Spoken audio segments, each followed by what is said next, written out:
റമളാൻ 17 ബദരീങ്ങളുടെ നിശ്ചയദാർഢ്യത്തിന് ആകാശത്തുനിന്ന് പടയാളികൾ ഇറങ്ങിയ ദിനം. രക്തബന്ധങ്ങൾക്ക് മുകളിൽ ആദർശബന്ധം കൈകൾ കോർത്ത് ചേർന്ന് നിന്നൊരു നാൾ. ആയുധബലത്തേക്കാൾ ഈമാനിന്റെ കരുത്ത് അതിജയിച്ചൊരു പോരാട്ടം. മുന്നിൽ നിന്ന് നയിക്കുന്നത് റസൂലാണെങ്കിൽ ഏത് സാഗരവും താണ്ടാൻ ഒരുക്കമെന്ന് പ്രഖ്യാപിച്ചൊരു കൂട്ടർ. ഈ സംഗമെങ്ങാനും ഇവിടെ പരാജയപ്പെട്ടാൽ നിന്നെ വണങ്ങാൻ ഈ ലോകത്താരുമില്ലാതാകുമെന്ന റസൂലിന്റെ പ്രാർത്ഥനയ്ക്ക് ആയിരക്കണക്കിന് മാലാഖമാരെ അയക്കുമെന്ന വാഗ്ദാനം സന്തോഷവാർത്തയായി വന്നൊരു സമയം.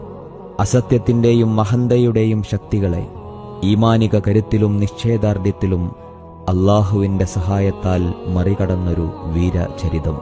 സത്യമാണോ ബാത്തിലാണോ നിലനിൽക്കേണ്ടതെന്ന ചോദ്യത്തിനുത്തരമായി യൗമുൽ ഫുർഖാനായി മാറിയ നാൾ.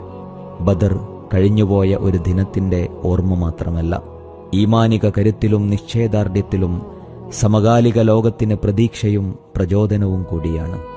ബദറിന്റെ മൈതാനങ്ങളിൽ നമ്മൾ ഇറങ്ങി നിൽക്കുമ്പോഴാണ് സഹായത്തിനായി ആകാശലോകത്തു നിന്നുള്ള മാലാഖമാർ നമുക്ക് കൂട്ടിറങ്ങുക.